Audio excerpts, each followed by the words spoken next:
नमस्कार मेरे प्रिय साथियों, आज आप लोग का फिर से इस वीडियो में बहुत बहुत स्वागत है और आप लोग का अभिनंदन करता हूं। हो सके तो आइए और यहां पर आप एक रसगुल्ला भी खा के जाइए।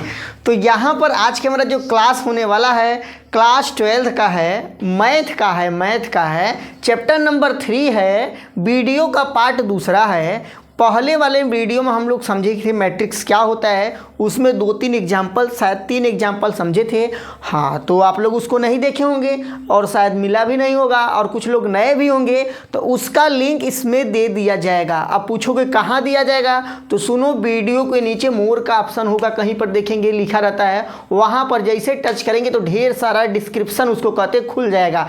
तो वहीं पर देखेंगे कुछ ग्रीन कलर का दिया होगा लिंक, वहाँ पर आप जाकर जब क्लिक करेंगे तो हमारा पहला वाला वीडियो खुल जाएगा। फिलहाल मैं वीडियो को शुरुआत करने से पहले आप लोग से रिक्वेस्ट करता हूं कि आप लोगों को अच्छा लगे, आप लोगों में थोड़ा दया की भावना हो, थोड़ा हमारे मेहनत का रिजल्ट देना चाहते होंगे तो पहले वीडियो को लाइक कर दीजिए और हो सके भैया रिक्वेस्ट हम कर सकते हैं तो चैनल को भी सब्सक्राइब कर दीजिए।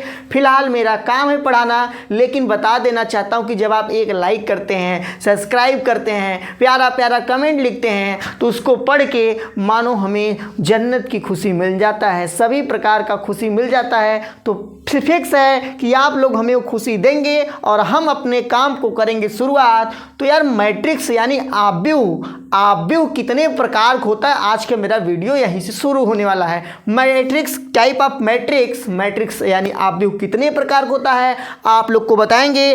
तो मैट्रिक्स यार अलग अलग बुक अलग अलग प्रकार के लिखते हैं, मतलब कहा नहीं जा सकता कि इतना ही प्रकार का होता है, बनाने के लिए बहुत बन के आ जाता है। ए मैट्रिक्स है, ए है। तब जैसे पूछा जाएगा आदमी कितने प्रकार होते हैं, यार आदमी यार कितने प्रकार के होते हैं, कहोगे किसके आधार पर, किसके आधार पर बताओ, किस गुण के आधार पर, बहुत से उसके कैरेक्टर हैं। तो वही मैटर है मैट्रिक्स, हम इसमें 7 प्रकार के समझेंगे।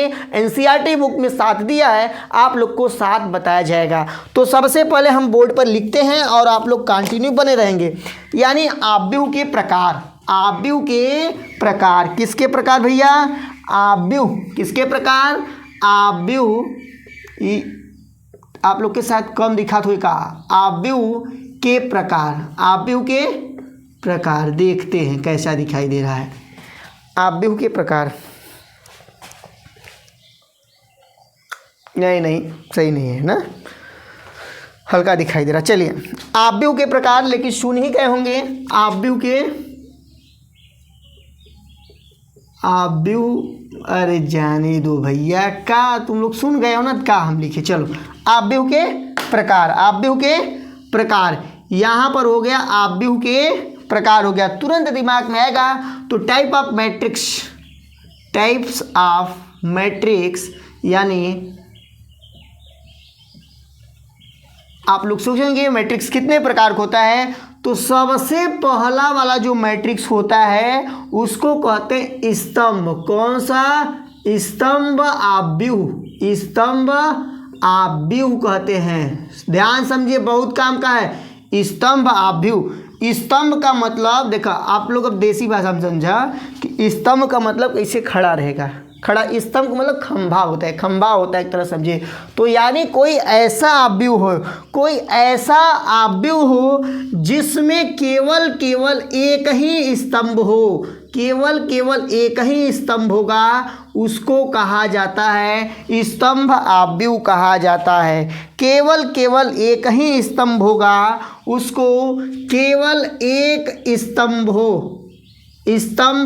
हो, उसको क्या कहेंगे, उसको कहा जाता है स्तंभ आव्यूह कहा जाता है। इसमें किसी को दिक्कत नहीं होना चाहिए। दूसरा आव्यूह जो है पंक्ति आव्यूह कहते हैं। कौन सा आव्यूह, पंक्ति आव्यूह, पंक्ति आव्यूह। अब पंक्ति आव्यूह को मतलब कि रॉ मैट्रिक्स भी कहते हैं। तो यहाँ पर देखिए पंक्ति आव्यूह, जैसे स्तंभ हुआ, स्तंभ का मतलब ऐसे और पंक्ति का मतलब ऐसे, तो कहोगे ऐसा आव्यूह जिसमें एक ही पंक्ति होगा उसको पंक्ति आव्यूह कहते हैं। जैसे यहाँ 4, 3, 7 लिख दिए, एक ऐसा आव्यूह है, पंक्ति आव्यूह है। चलिए आप लोग इसका कोटि बताइए तो भैया, इसका कोटि बताओ मेरे लाल, बताओ इसका कोटि क्या होगा, आव्यूह का कोटि क्या होगा, बता सकते हैं आप लोग जल्दी जल्दी कमेंट बॉक्स में बताइए इसका कोटि क्या होगा। हम देखेंगे कितने लोग का रिप्लाई आता है, कितने लोग का रिप्लाई सही आता है, कितने लोग का रिप्लाई गलत आता है, क्योंकि पिछले वाले वीडियो में कोटि निकालना आप लोग को बताया गया है। बताइएगा जल्दी जल्दी।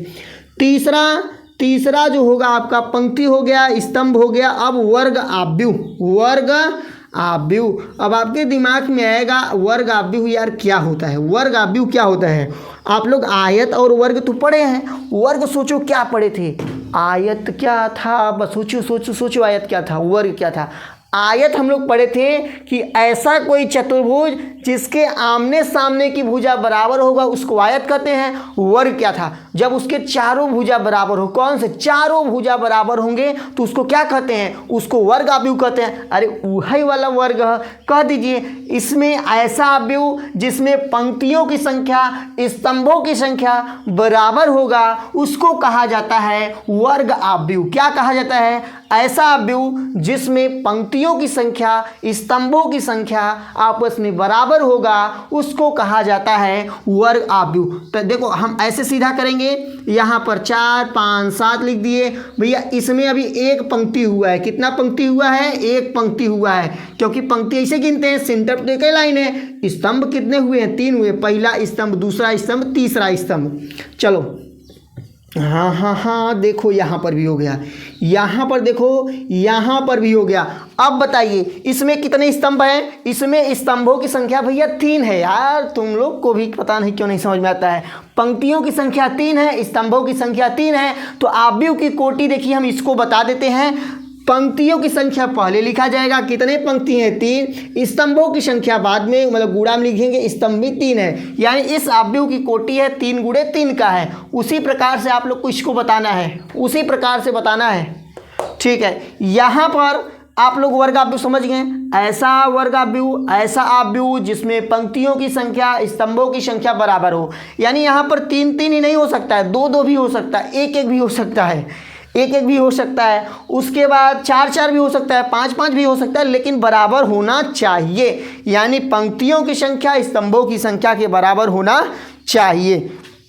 अब हमारे मन में आएगा विकर्ण आव्यूह, विकर्ण आव्यूह, विकर्ण आव्यूह। आप लोग जानते हैं विकर्ण आव्यूह क्या होता है, नहीं, ओहो, विकर्ण आव्यूह आप लोग को बताएंगे विकर्ण आव्यूह क्या होता है। देखिए विकर्ण आव्यूह जो होगा ना, विकर्ण आव्यूह, ऐसा वर्ग आव्यूह, ऐसा वर्ग आव्यूह।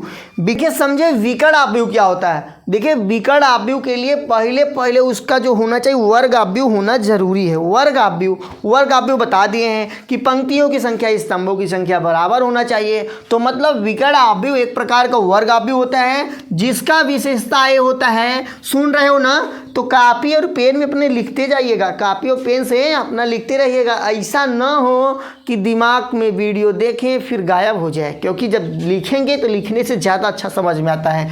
तो यहाँ पर देखिए, यहाँ पर ऐसा वर्ग आव्यूह जैसे जीरो से नहीं, देखिए यहाँ पर 3 0 0 4, क्या 0 4 0 3 4 0, यहाँ 0 करिए, यहाँ पर 0 करिए। कुछ तो समझ में आया होगा। अच्छा यहाँ पर नंबर चेंज कर दे रहे हैं, -2 कर दे रहे हैं, ठीक है। यहाँ पर अब देखिए विकर्ण आव्यूह एग्जाम्पल से समझेंगे तो दिमाग में और आपके भेजा में बहुत अच्छे से घुसेगा कि जो विकर्ण आव्यूह होता है ये वह एक प्रकार का पहले वर्ग आव्यूह होना चाहिए जिसमें पंक्ति की संख्या स्तंभों की संख्या क्या हो, बराबर हो।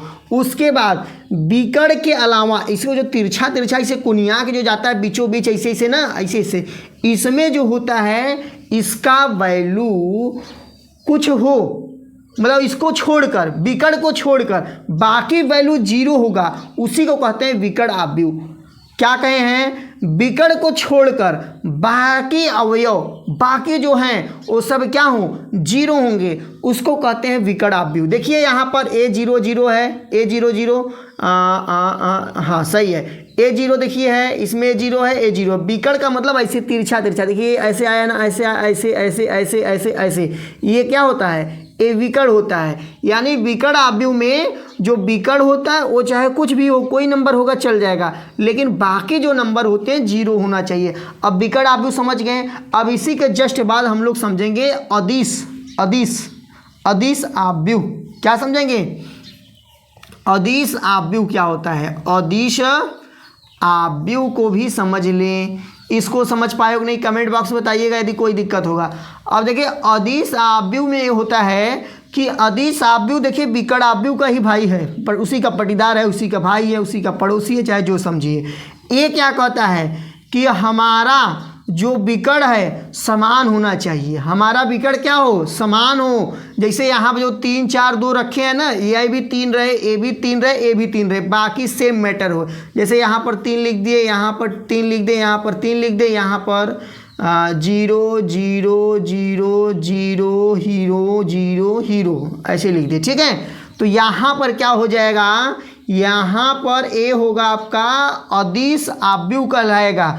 अदिश आव्यूह क्या कहता है, कहेगा कि हमारा सबसे पहले देखिए हम वर्ग आव्यूह होने चाहिए। वर्ग आव्यूह क्या होता है, वर्ग आव्यूह मतलब पंक्ति की संख्या स्तंभों की संख्या बराबर होना चाहिए। फिर कहेगा हमारा विकर्ण के अलावा और बाकी सब वैल्यू 0 होने चाहिए। कहेंगे चलिए वो भी हो गया, मतलब विकर्ण तक पहुंच गया, वही तो विकर्ण आव्यूह है। फिर कहेगा हमारा जो विकर्ण होगा एकदम सेम टू सेम होना चाहिए, यहाँ पर 3 है तो यहाँ पर 3, यहाँ पर 3 है तो यहाँ पर 3, यहाँ कुछ है, यहाँ मान लो करीना है तो यहाँ भी करीना, यहाँ करीना है तो यहाँ भी करीना, चाहे जो भी रहेगा, लेकिन उसके विकर्ण पर समान लोग होने चाहिए। यदि समान लोग नहीं होंगे तो अदिश आव्यूह नहीं कहलाएगा, वो चला जाएगा विकर्ण आव्यूह में। अलग अलग जैसे यहाँ पर हो गए कौन हो गए अपना समझिए, चाहे जो भी हो गए, तो वहाँ पर क्या हो जाएगा, वो चला जाएगा विकर्ण आव्यूह जब अलग अलग रहेंगे। लेकिन जब तीनों के विकर्ण समान रहेंगे, तीनों विकर्ण के जो अवयव हैं चाहे 3 हो चाहे 2 भी चल जाएगा।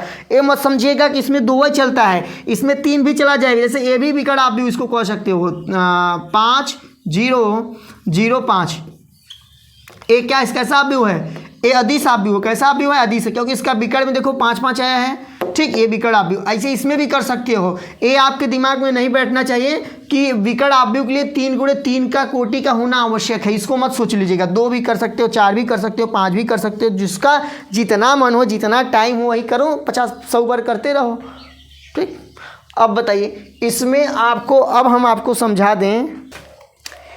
अब यहाँ पर हम लोग समझेंगे तत्समक आव्यूह क्या होता है। तत्समक आव्यूह क्या होता है, देखिए तत्समक आव्यूह के लिए भी आपका होना चाहिए, वर्ग आव्यूह होना बेहद जरूरी है, वर्ग आव्यूह का ही पार्ट है।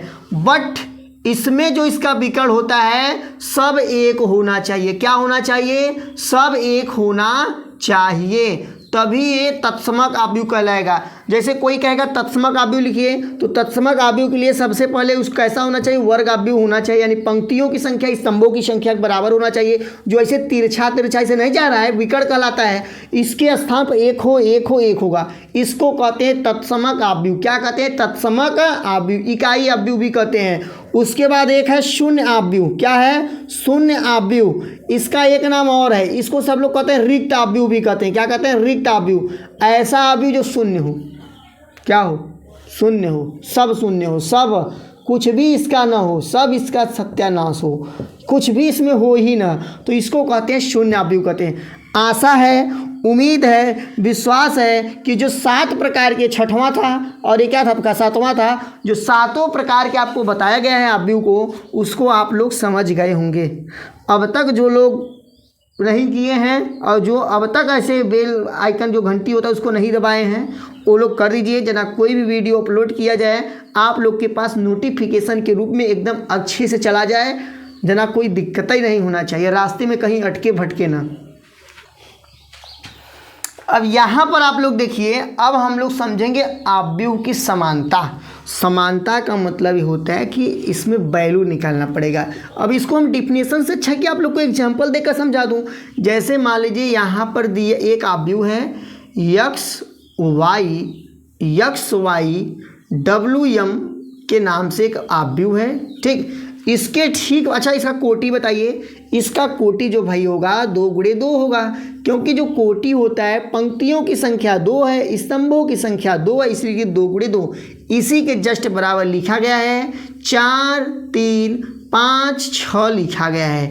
तो इसमें इसी क्वेश्चन में आपसे कहेगा कि x का मान बताइए, y का मान बताइए, w का मान बताइए, m का मान बताइए। तो हम लोग क्या करेंगे देखेंगे। अच्छा इसका स्थान क्या है, इसका स्थान भी देखिए, x का स्थान 11 होगा, a 11 होगा ना, बताए थे। कैसे नहीं बताते हैं, क्योंकि पहला पंक्ति पहला स्तंभ है। y का स्थान क्या होगा 12 होगा, क्या होगा 12 होगा। इसका स्थान 21 होगा। 21 कैसे होता है, क्योंकि ये दूसरा स्तंभ है, सॉरी ये दूसरा पंक्ति है ना, तो इसलिए 2 होगा, और पहला स्तंभ इसलिए 1 होगा। तो हमें देखिए x का यानी 11वें के स्थान पर 11वें से तुलना करेंगे, यानी सीधा देखिए x के स्थान पर क्या हो जाएगा 4 हो जाएगा। इसी को कहते हैं समानता। क्या कहते हैं समानता। लेकिन इसका ये शर्त होता है कि जितना कोटि का है उतना ही कोटि का होना चाहिए, तभी हम लोग समानता कर सकते हैं, ऐसे अन्यथा नहीं कर पाएंगे। अब देखिए y का वैल्यू पूछा जाएगा, तो y का वैल्यू आप सिंपल बता सकते हैं, 3 क्या बता देंगे 3 बता देंगे। उसके बाद w का वैल्यू पूछा जाएगा, तो w का वैल्यू आप लोग 5 बता देंगे। उसके बाद आपसे m का वैल्यू पूछा जाएगा, तो m का वैल्यू 6 बता देंगे। इसमें आप लोग को क्या दिक्कत है। अब इसी प्रकार से एक हम क्वेश्चन लेते हैं, और जो कि एग्जाम्पल है, एग्जाम्पल नंबर 4 लेते हैं। हाँ एग्जाम्पल नंबर 4 लेंगे, और आप लोग इसको समझने का प्रयास करेंगे बहुत अच्छे से, ठीक है। इसमें बहुत दिक्कत नहीं होना चाहिए। यहाँ पर देखिए थोड़ा सा एग्जाम्पल नंबर 4 का एक क्वेश्चन है, और हम लोग इसमें से वैल्यू निकालेंगे। वैल्यू निकालने के लिए क्या क्या कहा है, कह रहा है कि इसमें से वैल्यू निकालना है ABC XYZ का, सबका वैल्यू निकालना है, यही ABC XYZ का निकालना है। तो इसमें अब देखिए तुलना पहले करेंगे, थोड़ा सा क्वेश्चन समझ लीजिए। ये देखिए 1 स्तंभ है, 2 स्तंभ है, 3 स्तंभ है। यहाँ वाला इसमें भी 1 स्तंभ है, 2 स्तंभ है, 3 स्तंभ है। थोड़ा आप लोग कंफ्यूज मत होइएगा कि क्योंकि पास पास लिखा है। ये देखिए एक ही है, एक ही में, एक ही में, ये सब ए वाली संख्या एक ही में है, ठीक है। यहाँ पर हमसे पूछा गया है, तो सबसे पहले हमसे पूछा गया है, इसमें जितने लोग हैं सभी का पूछा गया है, वैल्यू निकालना है। तो देखिए हम यहाँ पर लेंगे x + 3 लेंगे, x + 3 बराबर 0 लेंगे। अच्छा बताओ x + 3 बराबर 0 कैसे ले लिए, और कुछ क्यों नहीं लिए, क्योंकि मेरे भैया, मेरे छोटके भैया, हमारे बड़के भैया, हमारे बाबू सोना जो भी हैं सब लोग देखो, यहाँ पर इसका स्थान जो है 11 है, इसमें जो स्थान है 11 है, तो इसके बराबर ही तो रखा जाएगा, और कहाँ से लाएंगे आप लोग। तब इसको अब उधर भेजेंगे, तो यहाँ पर x बराबर हो जाएगा -3 हो जाएगा। अब उसी प्रकार से यहाँ पहुँचेंगे, यहाँ पर है z + 4 है। अब z + 4 का स्थान पहले सोचो 12 है, क्या है 12 है। तो यहाँ पर पहुँचेंगे 12 स्थान पर 6 है, तो यहाँ पर 6 लिख दीजिए, ठीक। अब यहाँ से भी z का वैल्यू निकालना है, तो 4 को जब उधर भेजा जाएगा तो 6 - 4 होगा, यानी यहाँ पर z बराबर जो होगा 2 हो जाएगा।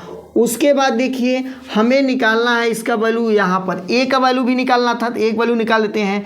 a - 1 बराबर -3 होगा, क्योंकि देखो इसका स्थान जो है, इसका स्थान क्या है 22 है, क्या है 22 है, तो इसमें 22 का स्थान है -3, तो -3 बराबर लिख दिए।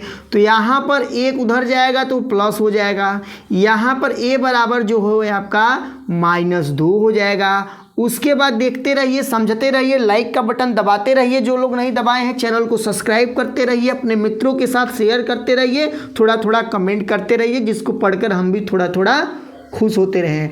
उसके बाद देखिए यहाँ पर अब हम कहाँ तक पहुँच गए, यहाँ तक। यहाँ c का वैल्यू यहाँ से निकाल सकते हैं। देखिए यहाँ पर क्या है 0 है, और उधर वाले में c है, तो इसके बराबर लिख सकते हैं 2c + 2 लिख सकते हैं, 2c + 2 लिख सकते हैं। अब 2 को इधर लाएंगे तो -2 हो जाएगा, यहाँ पर 2c हो जाएगा, क्या होगा 2c हो जाएगा। अब 2 और t मतलब कि यहाँ पर जो 2c है यानी कि मल्टीप्लाई में है, यानी ये पान में चला जाएगा, -2/2 हो जाएगा, यहाँ पर c हो जाएगा, यानी c बराबर जो होगा -1 हो जाएगा। उसके बाद देखिए यहाँ पर है b -3 है, इसका स्थान पहले बताओ 31 है, इसका स्थान 31 पर ये है, 2b + 4 हो जाएगा, यहाँ पर b वाले को हम इधर पकड़ के खींचेंगे तो यहाँ पर माइनस हो जाएगा। उसके बाद यहाँ पर 4 है, ये इधर जाएगा तो +3 हो जाएगा। b में से 2b घटाएंगे तो -b आएगा, यहाँ पर 7 हो जाएगा। इस माइनस को आप उधर भेज सकते हैं तो b बराबर हो जाएगा -7 हो जाएगा। अब आपको किसका वैल्यू नहीं आया है? इसमें b का वैल्यू निकल गया है, सबका ही वैल्यू निकल गया, किसी का तो बचा है नहीं। x का निकल गया, z का निकल गया, a का निकल गया, c का निकल गया, b का निकल गया, और कुछ तो था नहीं। x था, z था, y था, y वैल्यू निकला है? y का वैल्यू नहीं निकला है तो y यहाँ पर है ना, y देखिए यहाँ पर है तो इसका भी वैल्यू निकाल देते हैं। यहाँ देखिए यहाँ पर क्या है, 2y है, क्या है 2y है, -7 है, क्या है 7 है। उसके बाद वहाँ पर है 3y - 2 है। यहाँ पर देखिए 2y, इस y को इधर लाएंगे तो -3y होगा। यहाँ पर -2 है, इस -7 को उधर भेजेंगे तो +7 हो जाएगा। यहाँ 2 में से 3 घटाएंगे तो -y आएगा। यहाँ पर भी नंबर माइनस होगा तो यहाँ पर +5 आएगा, +5 आएगा, प्लस को यहाँ से गायब कर दिए। अब इस माइनस को उधर भेजेंगे तो -5 हो जाएगा, यानी y का जो वैल्यू आएगा -5 आएगा। इस प्रकार से क्वेश्चन सॉल्व हो गया। अब यहाँ पर आप लोग देखिए तो यहाँ पर कह रहा है कि 2a + b, 2a + b, a - 2b, फिर यहाँ पर हो गया 5c - d, 4c + 3d है। एक ऑब्वियस है जिसका कोटि आप लोग बताओ तो 2 × 2 का है, मैं बता दिए जाने दो। एक 11 है, 12 है, 21 है, 22 है। ठीक है, यहाँ पर भी 2 × 2 का ही होना चाहिए। अच्छा हम ध्यान दीजिएगा, किसी का वैल्यू निकाल रहे होगे तो 2 × 2 का ही दिया होगा, मतलब 2 × 2 यानी कम वर्ग ऑब्वियस ही होगा। 3 × 3 भी दे सकता है, ऐसा नहीं 2 × 2 ही रहेगा, लेकिन वर्ग ऑब्वियस होना बहुत ज़्यादा ज़रूरी होता है जब आप वैल्यू निकाल रहे हैं। तो उसके बाद देखिए अब हम लोग कंपेयर कराएंगे। यहाँ 11 के स्थान पर कौन है, 2a + b बराबर 4 है, तो यहाँ पर यार कैसे निकलेगा, नहीं निकल पाएगा।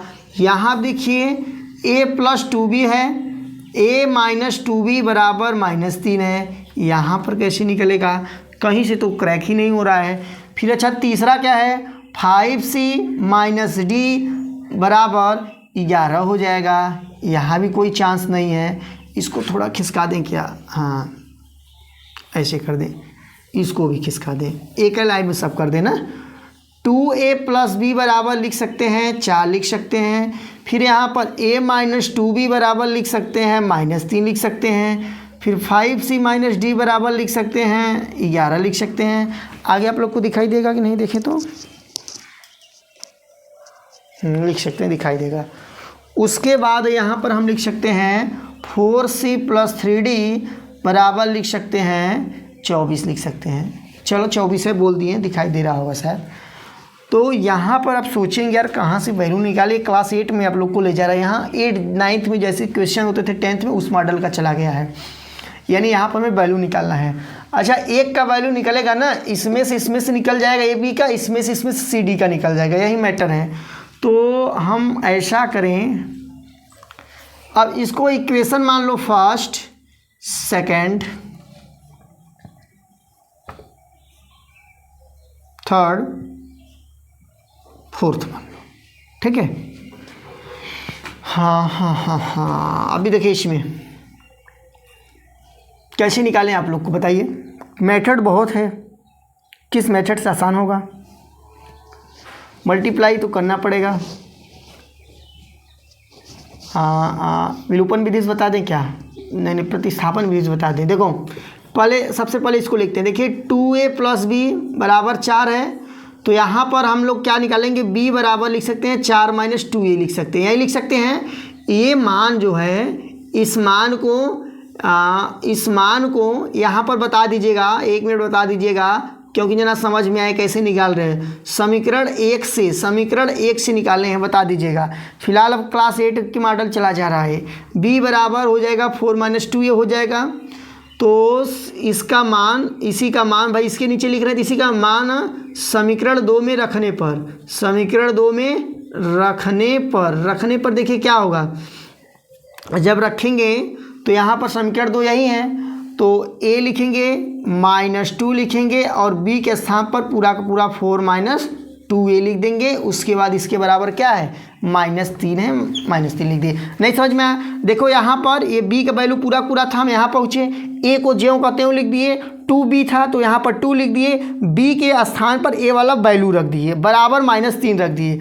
अब देखिए क्या होगा, a बराबर हो जाएगा, गुणा कराएंगे, बराबर नहीं यार, a माइनस इसका गुणा कराएंगे तो -8 होगा, क्या होगा, -8 होगा। इसका इसमें गुणा कराएंगे तो +4a हो जाएगा, बराबर -3 होगा। यहाँ a से जुड़कर 5a हो जाएगा, यहाँ पर -3 और +8 होगा, यानी घट के हो जाएगा 5 हो जाएगा, यानी a का वैल्यू जो आएगा 1 आएगा। इस प्रकार से हो गया। जैसे ही a का वैल्यू निकला हम इसमें रखेंगे b बराबर 4 - 2a में रखने पर, तो यहाँ पर b बराबर हो जाएगा 4 - 2 × 1। बाकी आप लोग समझ रहे हैं, 4 में से 2 घटेगा तो 2 आ जाएगा। अब बताइए इसमें किसी को दिक्कत तो नहीं होना चाहिए। अब यहाँ से यानी कहने का मतलब है हमारा a का वैल्यू आया है 1 आया है, और जो b का वैल्यू आया है क्या आया है, बताओ बताओ बताओ, देख रहे हो ना, बताओ। हम तब तक लिक्विड इसमें डाल दें। b का वैल्यू 2 आया है, ठीक, कोई दिक्कत नहीं है इसमें। तो b का वैल्यू आपका 2 आ गया। अब देखिए यहाँ पर आगे क्या होगा, अब उसी प्रकार से लिखेंगे समीकरण 3 में, समीकरण 3 में या 3 से लिखो, 3 से। समीकरण 3 कहाँ यहाँ है, 5c - d बराबर 11। तो यहाँ हम ऐसा करें, d को उधर भेज दें। हाँ देखिए 5c - 11 बराबर d हो गया, क्या हो गया, 5c - 11 बराबर d, यानी d का वैल्यू आया है 5c - 11 आया है। अब कह देंगे कि समीकरण 4 में रखने पर, समीकरण 4 में रखने पर, अब भैया क्या रखेंगे, सोचो क्या रखेंगे, डी का वैल्यू रखेंगे यार, इतना भी भ्रम में हो जाओगे। तो समीकरण 4 यही है, तो यहाँ पर 4c लिख दिए, यहाँ पर लिखेंगे 3 लिखेंगे, और 3 नहीं लिखेंगे, 3 लिख दिए, और यहाँ पर d का वैल्यू क्या है, 5c - 11 बराबर 24 है, क्या है, 24 है। देखो 4c + 15c, यहाँ पर गुणा कराएंगे -33 बराबर 24। देखो 15 × 4 = 19c हो गया। अब यहाँ पर जाएगा 24 + 33 होगा, 24 + 33 जोड़ा जाएगा तो शायद 57 होगा, कितना होगा, 57 होगा ना, चेक कर लीजिएगा। फिर यहाँ पर c बराबर हो जाएगा 57/19, कटपिट होगा, कितना आएगा, 3 आएगा। जैसे इसका वैल्यू 3 निकला तो आप तुरंत इसमें जाएंगे और यहाँ पर क्या रख देंगे, क्या रखेंगे बताओ, यहाँ पर 3 रखेंगे, तो यहाँ पर d बराबर जो हो जाएगा 5 × 3 - 11, यानी 15 में से 5 × 15 में से 11 जाएगा, 4 हो जाएगा। इस प्रकार से एग्जाम्पल ख़त्म हो गया। आप लोग ऑब्जेक्टिव कितने प्रकार का होता है उसको जान गए हैं। पिछला वाला वीडियो नहीं देखे हैं तो उसको आप लोग देख लीजिए। और यह मैथ का पर डे आप लोग को 8 बजे वीडियो दिया जाएगा। आप लोग 8 बजे ज़रूर आके चैनल के पेज पर चाहे नोटिफिकेशन सब्सक्राइब किए रहेंगे तो नोटिफिकेशन जाएगा, तो आप लोग ज़रूर जाके देख लीजिएगा। फिलहाल इस वीडियो में इतना ही, बहुत जल्द आपसे मिलेंगे अगले वीडियो में। तब तक के लिए जय हिंद, जय भारत।